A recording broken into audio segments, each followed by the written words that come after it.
So today we're having technical difficulties, it seems like, but I'm trying. I'm really not the most internet savvy person, and so this is kind of a struggle for me. I'm working hard at it.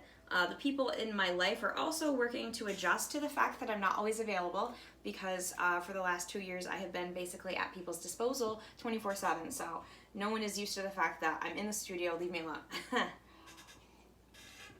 They will have to get used to it. That is life now. We have a new normal here as well. It's called Lock 5 Studio. It's on the loose. Did you notice? Well, in case you didn't, let me update you. If you haven't been to the Facebook page to see what kind of events are occurring, and if you haven't been to the Instagram page to see what artwork has been posted, well, then you might be out of the loop. So let me update you. First things first, I started painting without properly introducing myself. Then we will go through the current events. And hopefully, I will not be interrupted again. My goal is to make it through these videos and have them be coherent, enjoyable, fun to watch. Maybe you'll join me and make some art. Maybe you won't. Maybe you'll laugh at my outfit or my ugly hair. That's cool too. It's getting too long. It's probably going to be too long for a long time, so I'm trying to figure out about that. I may have to go back to curls again. That's what I do when it's too long, but it's kind of an effort to do that, so we'll see. Okay, so what I'm doing now, just again to give you an introduction to the piece that we're working on today. I'm working on a bunch of little acrylics. I had been out of the studio. I say out of the studio because I've been downstairs in the basement doing this Saul Lewitt inspired mural. Also, I'd set myself up in the living room. I have a big, huge flat coffee table, and I was playing around with some new equipment that would allow me to do cool doodle time lapses or drawing time lapses. So that's where I've been a lot in the last 2 weeks or so. You can also go check out all of the different time lapses that I've got going for the mural. So that being said, some of the other things, so let me see, I'm getting ahead of myself already. So in any case, I've got some things coming up, and this is one of the pieces that I want to work on because I've got some deadlines. That all ties into the show schedule. So one of the deadlines is for the Saratoga Arts Council. They've got their 10 by 10 show coming. That had inspired me to pick up a few small canvases and get some work going. So one of the pieces that I've been working on for that is this piece. It's in my Hurricane Glass series. I have one that says Love. It's a 16 by 20. This is a 10 by 10. This says Hope. You can't see it quite yet, but when I get the line work in there, it'll pop out a little better. So anyways, I'd been out of the studio for a few days, and it started to impress upon me that I really should get back into the studio and try to finish a few of these pieces. I actually had some dried paint almost dried on my palette, so I took care of that and took some stock. Got a whole bunch of stuff going on. I tend to have about 25 paintings going on in the studio at a time. I don't even think that's an exaggeration. And I tell myself every single day that I wake up, you are not going to make a new piece of artwork today. You have to finish an old one. You have to, because your ideas, you get 25 a day, and then you start 3 new things a day, and then if you're lucky, you finish 1 thing a week. The math does not compute. It's all Common Core. It's not going to work. So, that being said, the studio started to call to me. I decided to get in here, pick up my brushes, pick up my canvases, and go to town. So what I'm doing now is, in my previous video, which I'm not sure if I'm going to post, we'll see, I put the first coat on. If I don't post the previous video, by the way, I did a time lapse, so I'll at least post that. You'll get to see all the white fill in on the first coat. Now what I'm doing is I'm going in and doing the second coat, and then all of these, I dug out all the original colors that I had tackled this with because I inadvertently touched the little spaces, so I just want to go in and touch those up. That's the beautiful thing about acrylic paint. Now, as I was saying, I had been out of the studio for probably a good 2 weeks. But before that, I had been working on the acrylic paintings and stuff for quite some time, a few months probably. Hadn't done a whole lot of the drawing work that I do, the line work. So I went to do some of that because I've set up a few online venues and picked up the markers again after months of working with acrylic paints. picked up those markers and I was like, wow, there's no room for error. None. So there's quite the difference. A little bit more stressful. Acrylics tend to be kind of a chill endeavor for me. Very easy to paint over whatever I don't like. Makes me look good at my job, but it's really not. It's the paint is good at its job. I don't need to take credit. All right, so that being said, other things happening in the studio. Now, I feel like I've done this video like 3 times today, plus I did a Facebook Live, so if I repeat myself, I'm so sorry. So anyways, other things happening in the studio. Back to the doodles that I've been working on for a few weeks. My daughter is a little bit more social media savvy than me, and by some strange happenings in the world, she's been home for the last few months. So if you look at the time lapses, you'll see her helping me out on the Saul Lewitt inspired mural. She helped me out setting up an Etsy page, which has been great. I enjoy that. We've already made sales, which is pretty fun. I mean, they're nothing super huge, but we've got my doodles or drawings, whatever you want to call them, turned into some stickers. I think I have 15 different kinds up there now. Yeah. And then I found another neat artist site for artists called Threadless. And so I'm on Etsy under Lock 5 Studio Lane. I screwed up trying to get Lock 5 Studio and then somehow locked myself out of it, and then no one answered me, and so I just created Lock 5 Studio Lane, and I like it. My Etsy shop at Lock 5 Studio Lane. So then I created a shop at Threadless. Threadless has so Etsy is like my own products, kind of just from start to finish. Threadless is their products that use my images, and I get kind of a commission. So just different types of gifts, I guess, and novelty items and things like that. Everything from like tote bags to iPhone case, well, any kind of phone, actually. There's every kind of phone case that the art can come on. Notebooks, just different things. Whatever my art tends to look good on. Some things the orientation doesn't work well. So the more inventory that I add to the Threadless site, you know, certain artwork may work well on mugs, for example, and certain artwork may work well on an iPhone. You know, every image is different. So we'll see. I feel, you know, it's weird to be an artist to feel like you're wanting to make a living so you can pay your bills, because how else can you do all this, right? This is not free. So how can you do this? So I want to make a living.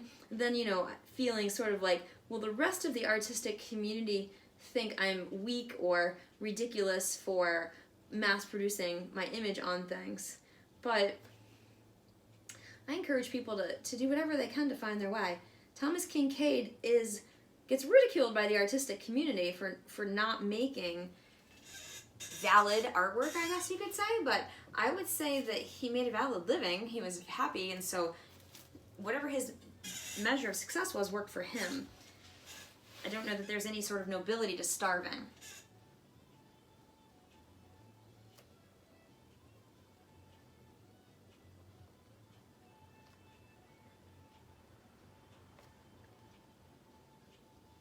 So anyways, we've got those 2 venues going. So now we've got YouTube for videos and hopefully soon lives. Facebook is still for lives and events. And Instagram is like a portfolio of my work. Some of the short versions of the time lapses go on there. What else? Etsy for products. Threadless for more like novelty type gift products.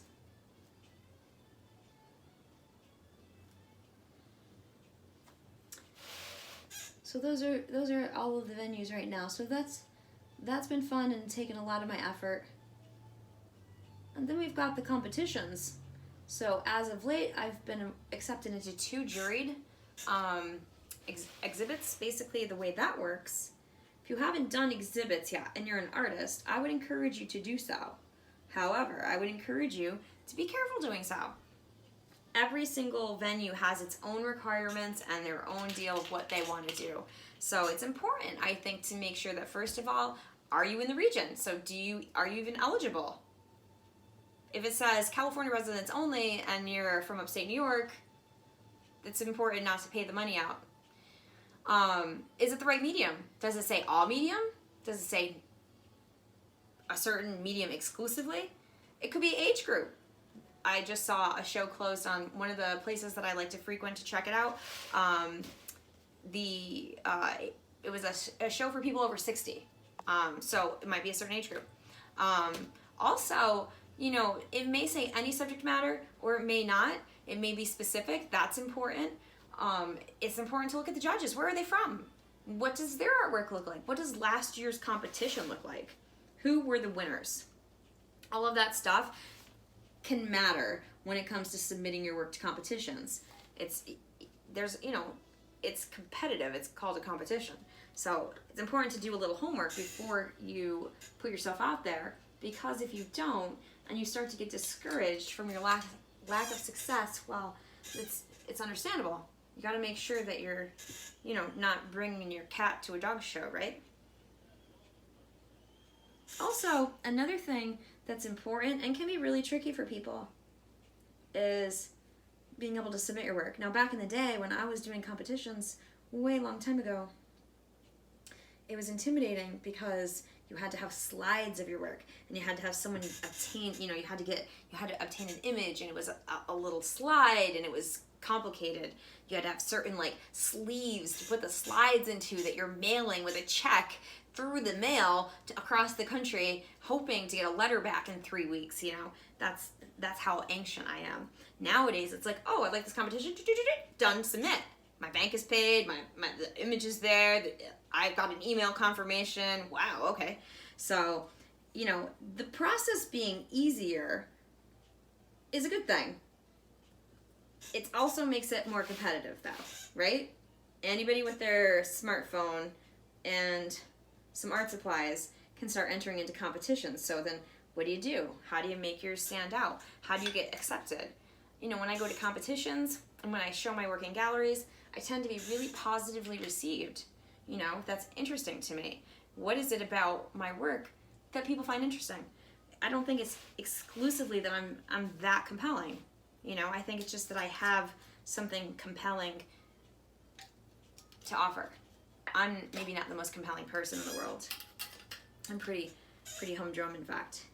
Now, I cannot recall for the life of me if this is the right color for this, because I was testing it earlier and I want to say it wasn't, but it's the only one that has the word written on it, so I don't know.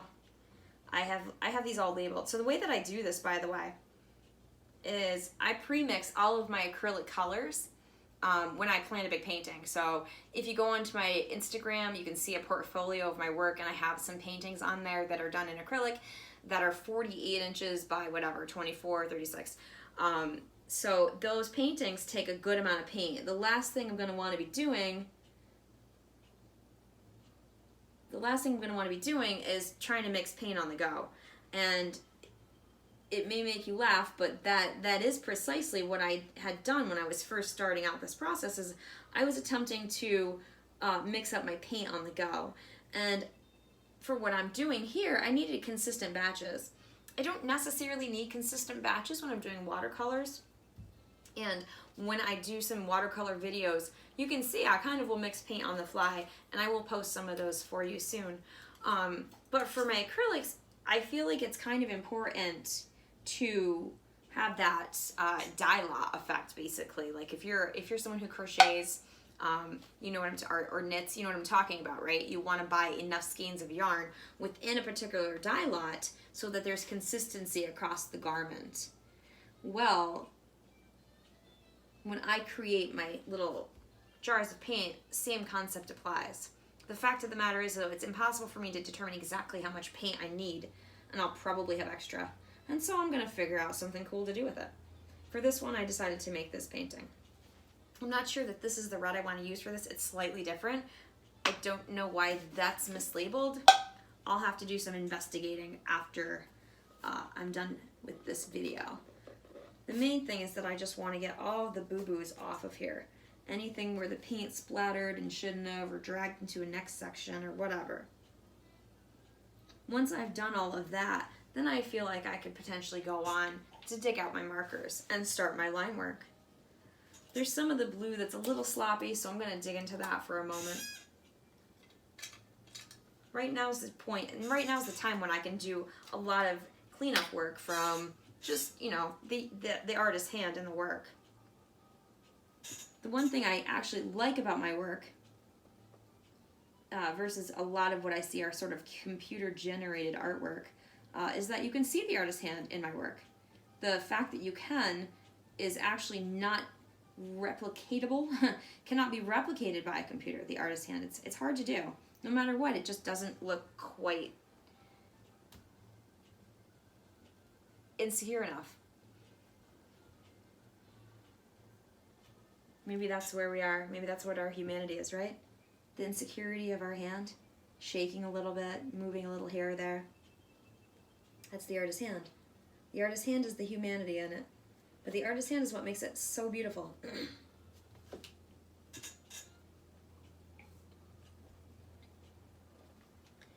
You can see so much of the artist's hand in the Impressionists. We were just watching a documentary. Excuse me. We were just watching an art documentary yesterday or the day before on the Impressionist masters. So, you know, you're talking Gauguin and Van Gogh and Monet and Manet. And, you know, they really bucked convention when they said it's okay if the canvas surface isn't perfectly flat. It's okay if the canvas surface isn't smooth. It's okay if some of that particular characteristics, those characteristics of the paint actually come out and show their face a little bit. And so these guys that were painting, you know, Monet with his water lily scenes with the bridge, which is really later in his work, that look so sort of wispy and wishy-washy, were groundbreaking pieces of artwork that were challenging tradition, where at the time you painted things that were consequential, you painted things that were important. When kings went to war, oh heaven forbid they wouldn't have their painters so that they could do their job. So all of a sudden these Impressionists came along with their desire to paint light and all of its effects and their interest in the paint and its textures. And they bucked convention. They bucked convention. They said, you can paint anybody, anywhere, anytime, any place, anything. And you can do it in such a way that it's so lovely and so pleasant that things that seem commonplace and humdrum and inconsequential become more consequential than all the other things that we're giving so much value to. And I think that's pretty revolutionary. So the next time you see the Impressionist painting on the calendar or the greeting card, realize that those guys were kind of, you know, ahead of their time. The guys were trailblazers. Allows us to make art like this. You know, that sometimes I say, is this valid? Is that really art? I don't know. It is art. It is art. I'm saying something with something I've made. It's definitely art.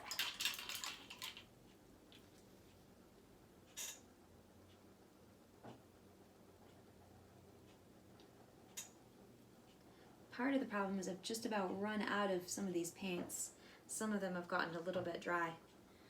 If you don't use the ball jars that have the screw top, then the paint tends to get kind of yucky. So we're nearing the end of this particular piece. I just want to double check that red and get some markers.